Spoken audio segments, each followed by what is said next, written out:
മകരവിളക്കിനായി ഒരുങ്ങി ശബരിമല. നാളെ വൈകിട്ടാണ് തിരുവാഭരണം ചാർത്തിയുള്ള ദീപാരാധന.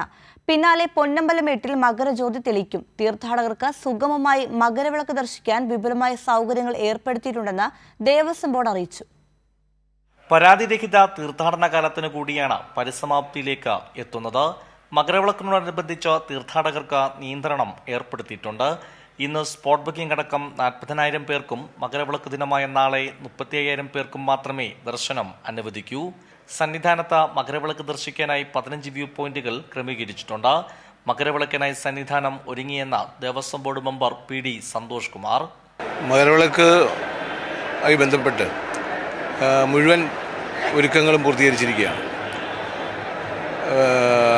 അന്നേ ദിവസം 5 മണിയോടുകൂടി നമ്മുടെ ശരംകുത്തിയിൽ നിന്നും തിരുവാഭരണ ഘോഷയാത്ര സ്വീകരിച്ച് ഇവിടെ വന്ന് 6:30 ദീപാരാധനയോടുകൂടിയാണ്. അതിനുശേഷം മകരജ്യോതിയാണ്. മകരവിളക്കോടനുബന്ധിച്ചിട്ടുള്ള എല്ലാ ഒരുക്കങ്ങളും, പ്രത്യേകിച്ച് എല്ലാ വ്യൂ പോയിന്റുകളും, എല്ലാ വിധത്തിലുള്ള സുരക്ഷാ ക്രമീകരണങ്ങളും ദേവസ്വം ബോർഡിൻ്റെയും സർക്കാരിൻ്റെയും വിവിധ ഡിപ്പാർട്ട്മെൻറ്റുകളുടെയും നേതൃത്വത്തിൽ എല്ലാ ഒരുക്കങ്ങളും പൂർത്തീകരിച്ചിരിക്കുകയാണ്. മകരവിളക്ക് ദിവസം 2000-ഓളം പോലീസ് ഉദ്യോഗസ്ഥരെയാണ് സുരക്ഷയ്ക്കായി നിയോഗിച്ചിരിക്കുന്നത്. KSRTC 1000 ബസ് സർവീസും നടത്തും.